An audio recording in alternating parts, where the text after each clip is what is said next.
ओम श्री वेद पुरुषाय नमः। नमस्कार। क्लास नंबर 640 श्रीमद् भगवद गीता जी शंकराचार्य जी के भाष्य के अनुसार आरंभ किया जाता है। ओम श्री सीता रामचंद्राभ्याम नमः। नमो गुरुभ्यः। ओम अथ काल देवता श्री विक्रमी संवत् 2082 आश्विन शुक्ल पक्षः चतुर्दशी चंद्रवारः उत्तर भाद्रपद नक्षत्रम उत्तरायणम शरद ऋतुः। ओम तत्सत्। श्री शंकराचार्याय गुरवे नमः। ज्ञानं तेहं सविज्ञानं वक्ष्याम्यशेषतः यज्ञात् नेह भूयोऽन्यत् ज्ञात्वा ज्ञातव्यम् अवशिष्यते।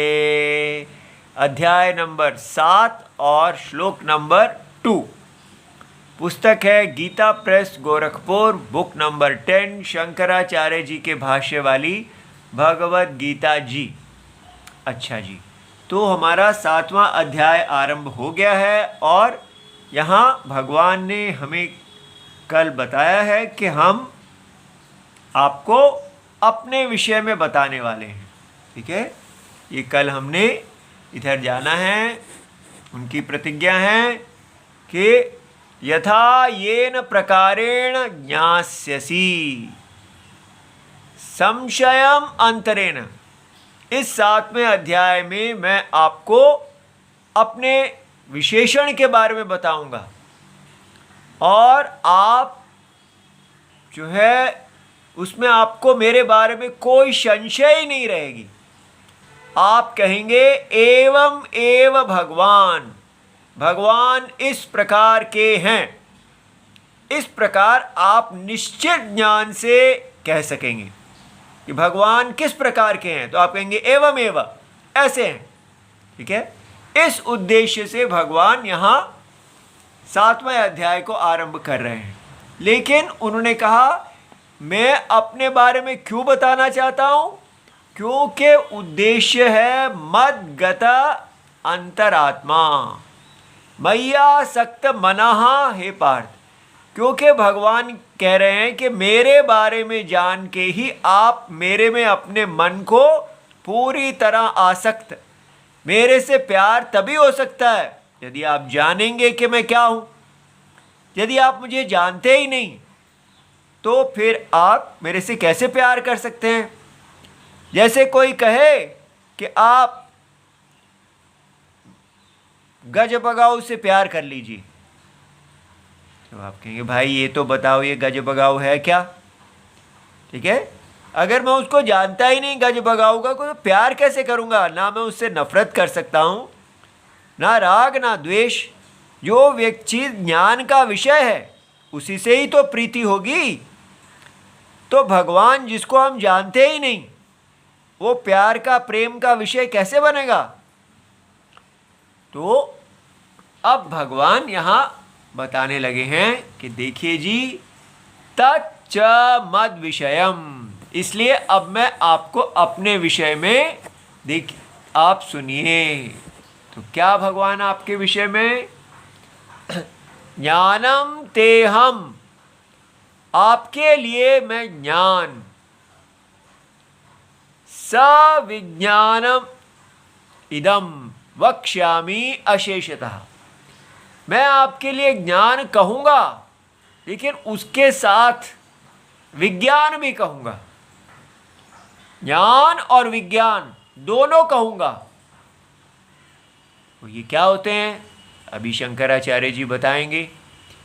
और कैसे कहूंगा, अशेषतः, कुछ भी शेष नहीं रहेगा। ठीक है, मेरे विषय में आपको ज्ञान और विज्ञान दोनों यहां प्राप्त होंगे और पूरी तरह सब कुछ मेरे बारे में आपको पता चल जाएगा। देखो तो बहुत, और भगवान आपके बारे में सब कुछ पता चलने से मिलेगा क्या, होगा क्या, क्यों हम जाने। संसार में ज्ञान तो अनंत है। ठीक है, कितना भी आप ये खोल लीजिए, कितनी चीज़ें जानने वाली हैं। तो ज्ञान का तो कभी अंत होता ही नहीं है। तो आपको अगर जान लिया, तो पहले मैं हाथी को जानता था, फिर मैं बिल्ली को जान गया, फिर मैं कुत्ते को जान गया, और फिर मैंने ऐसे कितनी चीज़ें हैं, तो आपको भी जान लेंगे। उससे होगा क्या?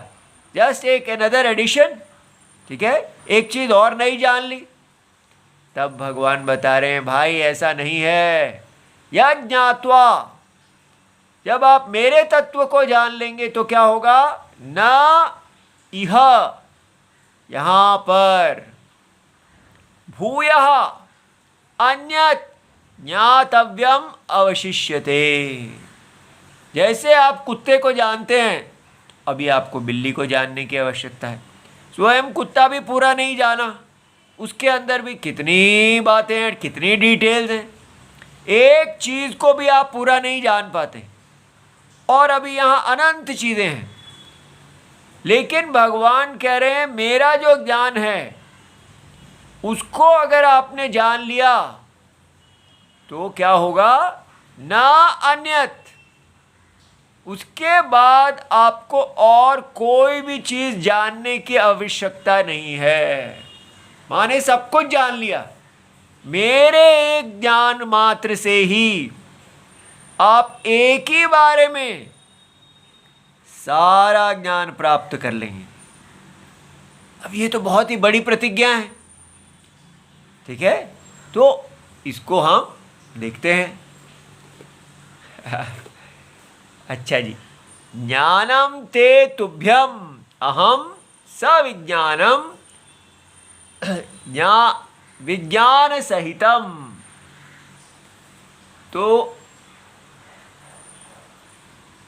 जब ऐसा कहा जाता है आपके लिए, तो इसका मतलब होता है कि आप गुरु और शिष्य परंपरा में ज्ञान दे रहे हैं।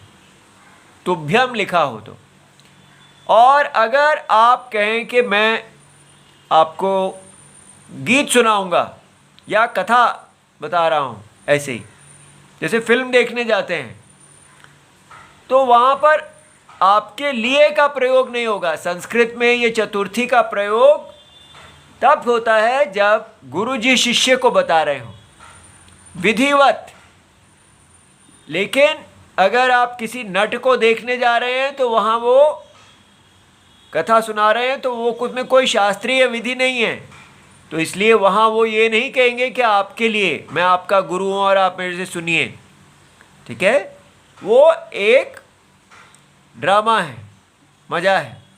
लेकिन यहाँ ऐसा नहीं है, ठीक है। इसलिए भगवान गुरुजी हैं, हम उनके शिष्य हैं, और शास्त्र विधि से पूरी श्रद्धा से हम उनके तत्व को जानेंगे और भगवान हमें बताएंगे। और अहम सविज्ञानम, ज्ञान और विज्ञान, ये दो चीज़ें क्या हैं जी? तो विज्ञान सहितम भगवान कह रहे हैं, इसका मतलब है स्व अनुभव संयुक्तम इदम वक्ष्यामि। जो कुछ मैं कहूँगा उसको आप अपने अनुभव में देखेंगे। ये कितनी बड़ी बात है कि जैसे हम बाइबल इत्यादि पढ़ते हैं तो वहाँ क्या है, वो कहेंगे कि ये बनाया भगवान ने 7 दिनों में, इस प्रकार सृष्टि को बनाया। तो उसमें कोई अनुभव नहीं है, वो सारा कुछ आपके लिए बिलीफ है। मानो, बस मान लो ऐसा हुआ। यहाँ भगवान ऐसा कह रहे हैं कि ऐसा नहीं होगा। मैं आपको जो कुछ कहूँगा वो अनुभव के आधार पे होगा। आप उसी समय, आपको अनुभव करना नहीं है, आप अपने अनुभव में देखेंगे कि ये तो पहले ही अनुभव में है। ये है हमारा शास्त्र, ठीक है। इस प्रकार कहूँगा। कैसे भगवान ऐसा कह पाते हैं? क्योंकि भगवान किसी बिलीफ वाले भगवान की बात नहीं करेंगे। क्योंकि बिलीफ वाले भगवान की अनुभव नहीं हो सकता। सो गॉड और अल्लाह की बात भगवान नहीं करने वाले हैं, क्योंकि वो अनुभव के विषय नहीं हैं। जब उनके बारे में बताया जाता है तो कह दिया जाता है ये केवल एक बस मानना है, ये मानने की बात है, विश्वास की बात है। आप इसमें ये फेथ है। लेकिन हमारा यहां भगवान एक फेथ नहीं है। कितने लोग कहते हैं क्रिश्चियन फेथ, मुस्लिम फेथ, हिंदू फेथ। ये मेरे भाई, हम फेथ वाले लोग नहीं हैं। तो फिर हम क्या हैं? हम स्व अनुभव, ज्ञान और विज्ञान दोनों हमको एक साथ पढ़ाए जाते हैं। जो कुछ भी कहा जाएगा उसको हमने उसी समय अनुभव में देखना है। ये ऐसा कैसे हो जाता है? ठीक है, तो इसलिए हो जाता है क्योंकि यहाँ पर भगवान को जब पढ़ाया जाएगा तो कहा जाएगा कि भगवान जगत की आत्मा हैं। ऐसा कहते ही अगर भगवान जगत की आत्मा है तो फिर आत्मा तो अनुभव में है। ठीक है, आत्मा कहाँ अनुभव में है? हमने तो कोई भूत देखा ही नहीं यहाँ पर। आत्मा भूत नहीं होता। आत्मा शब्द का अर्थ देखो। आत्मा शब्द का अर्थ है अहम प्रत्यय विषय। जिसको आप अहम के रूप में जानते हैं वो आत्मा है। ठीक है, तो और आत्मा की व्युत्पत्ति करें तो आपनोति, जो व्यापक सर्वव्यापक है। ठीक है, सब जगह वो व्याप्त है, वो आत्मा है।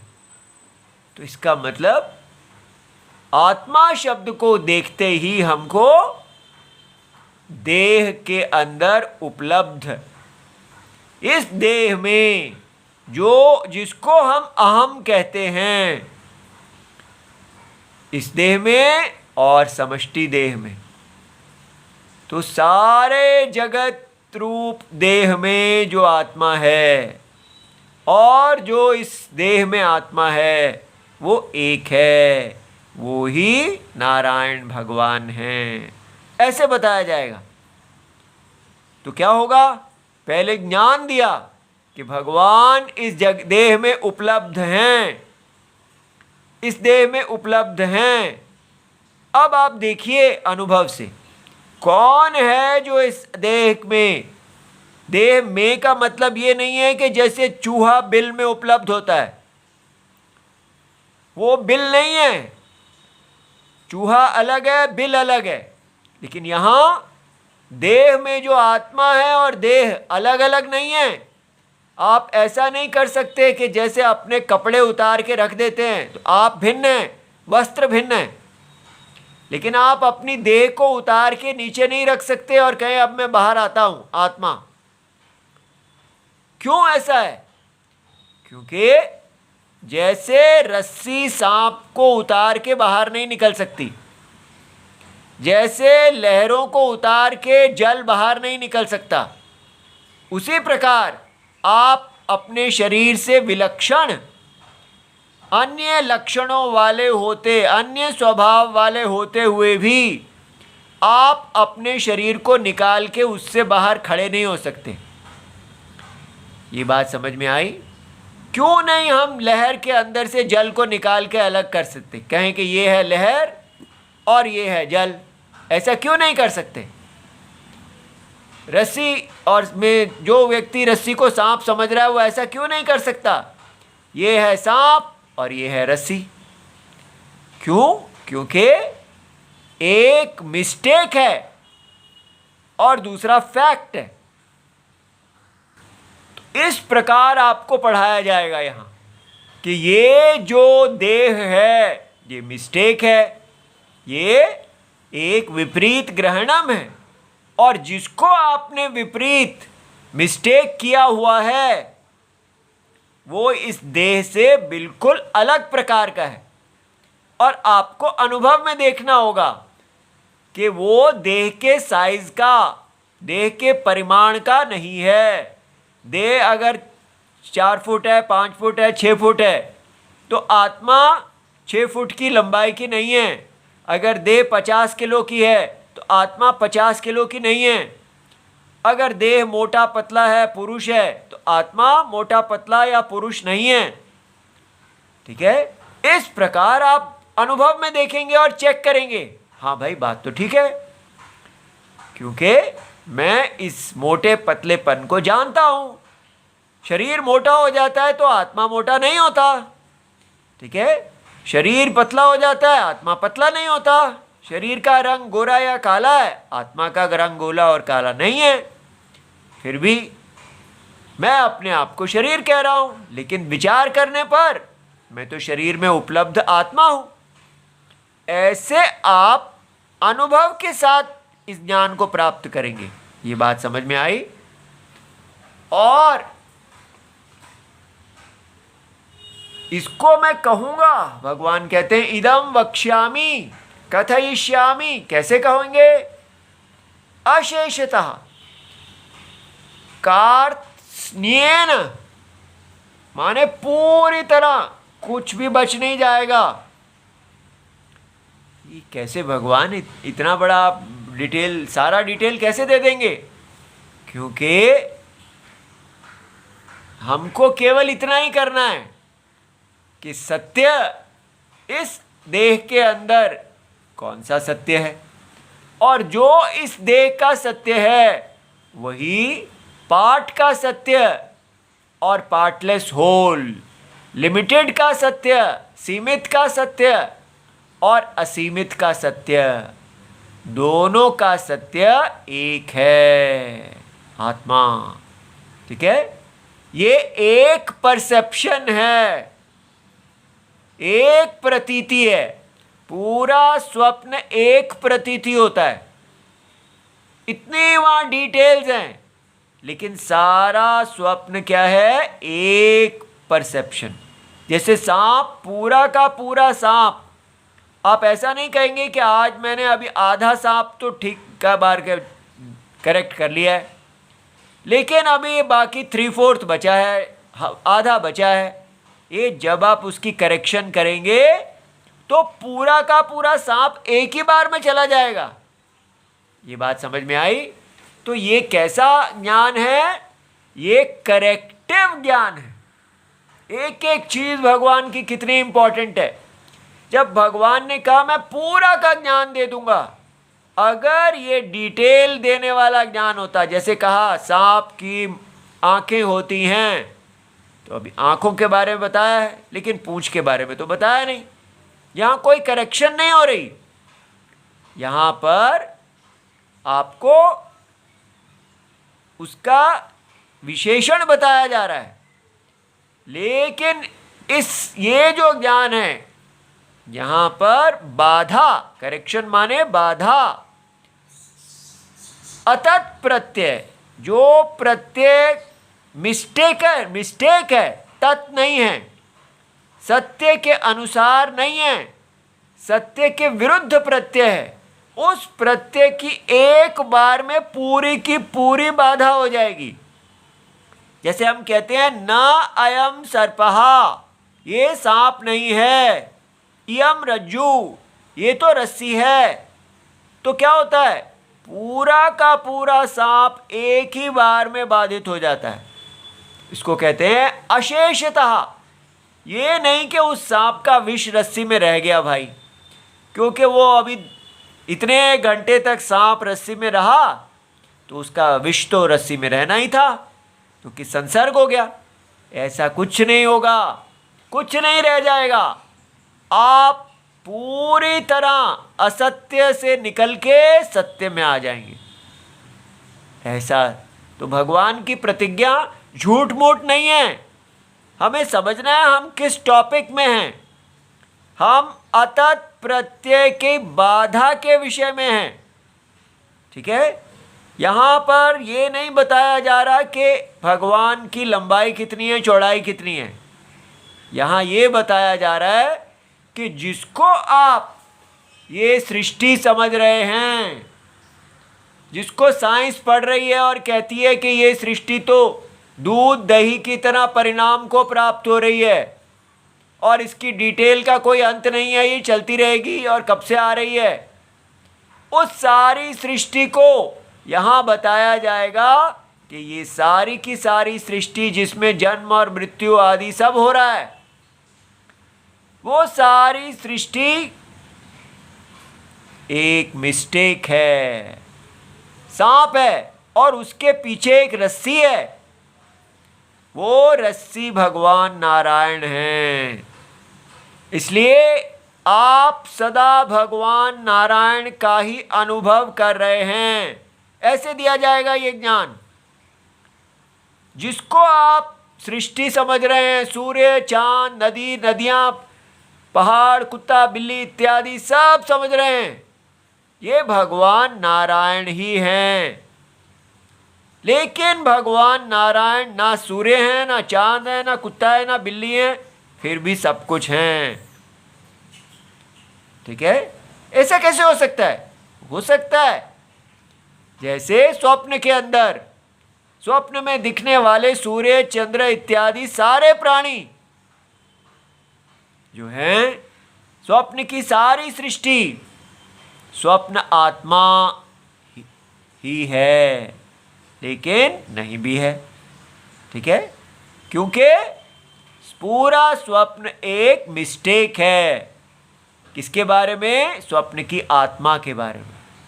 इसी प्रकार ये जागृत है। तो ऐसे आपने अनुभव के साथ इस अध्याय को, भगवान के तत्व को जानना है। ये बात समझ में आई? अच्छा जी, अब आगे देखिए। अब तज्ज्ञानम विवक्षितम, तो जो ज्ञान भगवान कहने की इच्छा रखते हैं तो उसकी वो स्तुति करते हैं। स्तुति करना माने उसके बारे में अच्छा बताना, प्रेज करना। ठीक है, उसके गुणों को बताना। क्यों करते हैं? क्योंकि वो चाहते हैं कि श्रोतुः, जो सुनने वाला है, इस भगवान के उपदेश को जो सुनने वाला है, अभिमुखी करणाय, क्योंकि उसका मुख भगवान की ओर हो जाए। ऐसा माने कोई भी विद्या, कोई भी कार्य जब किया जाता है तो पहले कहा जाता है कि ये इतना महान है। जब हमें उसका महात्म्य समझ में आता है कि इसको पाने से क्या मिलेगा, अरे इतना बड़ा लाभ होगा, तो आपका मन एकदम एकाग्र हो जाता है। आपको लगता है इसमें वैल्यू है, इसका महत्व है, तो आप उसकी तरफ पूरे मन से उस पर लगते हैं। तो क्या भगवान मार्केटिंग कर रहे हैं? नहीं, मार्केटिंग में झूठ बोला जाता है। बहुत से लोग कस्टमर को पकड़ने के लिए आप ऐसी ऐसी मार्केटिंग करते हैं। वहाँ पर बेचनी आपने एक टाई है तो एक माता जी को खड़ा कर देते हैं ताकि लोगों का ध्यान वो माता जी की तरफ चला जाए, उनको अभिमुखीकरणम। तो वहाँ कपट से लोगों का ध्यान कामुकता के कारण खींच के माल बेचा जाता है। लेकिन यहाँ पर अभिमुखीकरणम जो है वो किसी कपट के कारण नहीं किया जाएगा। यहाँ पर भगवान वास्तव में इस ज्ञान की जो इसके गुण हैं अभी आपके सामने कहने लगे हैं, और वो उसका सत्य गुण है। उस सत्य गुण को सुनते ही हमारा पूरा ध्यान इसमें लग जाएगा। तो ऐसा कौन सा गुण है जो भगवान बताने लगे हैं? तब भगवान कहते हैं, सुनो भाई सुनो, मैं क्या बताने लगा हूँ। यज्ञात्वा, जिसको जानकर यद ज्ञानम ज्ञात्वा, जो ज्ञान मैं आपको देने लगा हूं अनुभव के साथ, न इह भूयः, यहां पर पुनः दोबारा ज्ञातव्यम, जानने के योग्य पुरुष अर्थ साधनम अवशिष्यते। इसको जानने के बाद कोई पुरुषार्थ साधनम नहीं बचेगा। पुरुषार्थ साधनम क्या होता है? पुरुष, जो पुरुष ही अर्थ्यते, पुरुष जिसकी इच्छा करता है, उन चीज़ों को प्राप्त करने के लिए साधन चाहिए होता है। ठीक है, तो क्या साधन है? धर्म। धर्म साधनम है पुरुष अपनी इच्छाओं को पूरा करने का। ये कहाँ से आ गया? ये तो हमने कभी सुना ही नहीं है। ये वेद चक्षु वालों को पता है कि भगवान नारायण यहाँ पर यज्ञ रूप में खड़े हैं, और कहा जाता है कि जो भी आपको क्या चाहिए? व्यक्ति कहता है मुझे अर्थ और काम चाहिए। जीवन में दो ही चीज़ें चाहिए होती हैं, तो अर्थ की प्राप्ति और काम की पूर्ति हो। तो कहा जाता है ये अर्थ और काम आपको धर्म ही देते हैं। और धर्म क्या है? आपका इस यज्ञ में आहुति देना। इसलिए सह यज्ञ प्रजा सृष्ट्वा, भगवान ने पहले कहा है कि मैंने ये प्रजा और यज्ञ स्वरूप, ये यज्ञ दोनों इकट्ठे ही बने, मेरे द्वारा बनाए गए। ठीक है, तो इसलिए प्रजा इस यज्ञ से ही प्रसव अर्थात वृद्धि को प्राप्त होगी। वृद्धि जीवन में क्या है? जीवन में है आपके पास अर्थ और काम हो, लेकिन वो धर्म से आना चाहिए।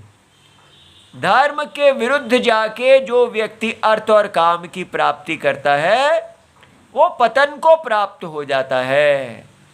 इसलिए यहाँ उत्थान, प्रोग्रेस का मतलब है आप कितना धर्म कर रहे हैं। ठीक है, तो जैसे आजकल हमारे भारत में ऐसा नहीं सोचा जाता। कहते हैं कि भारत को विकसित राष्ट्र बनना है। विकसित राष्ट्र क्या होता है?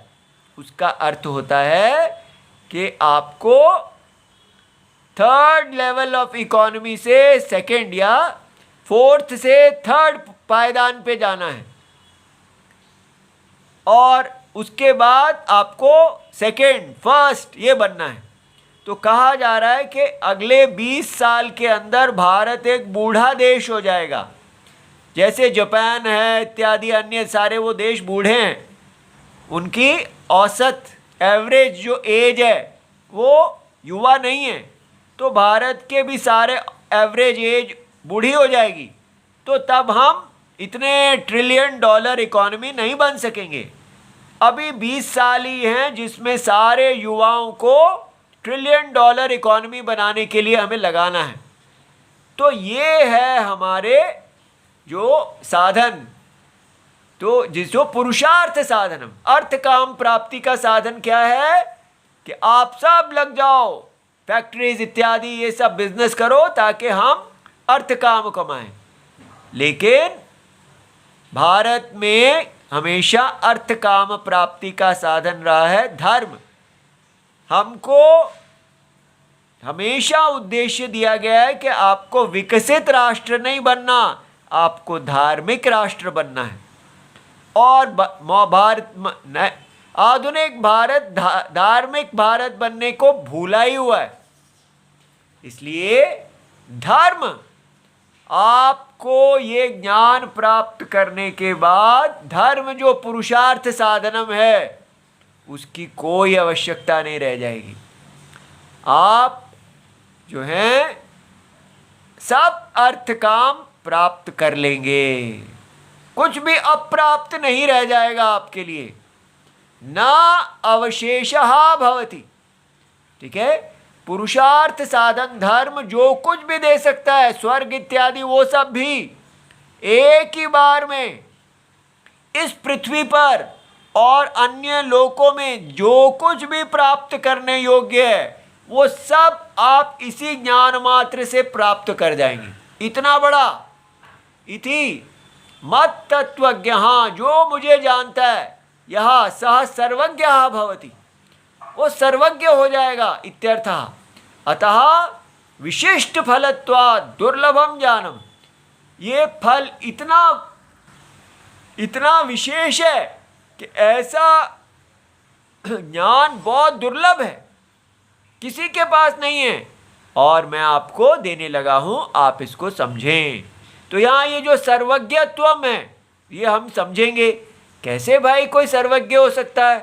ठीक है, किसी से पूछो क्या फिजिक्स जानते हैं, केमिस्ट्री जानते हैं, कंप्यूटर जानते हैं, क्या मैं ये सब जान जाऊंगा? तो ये हमको आगे समय में अगली कक्षा में हम जानेंगे कि भगवान जब सर्वज्ञत्वम कहते हैं तो उसका क्या अर्थ होता है।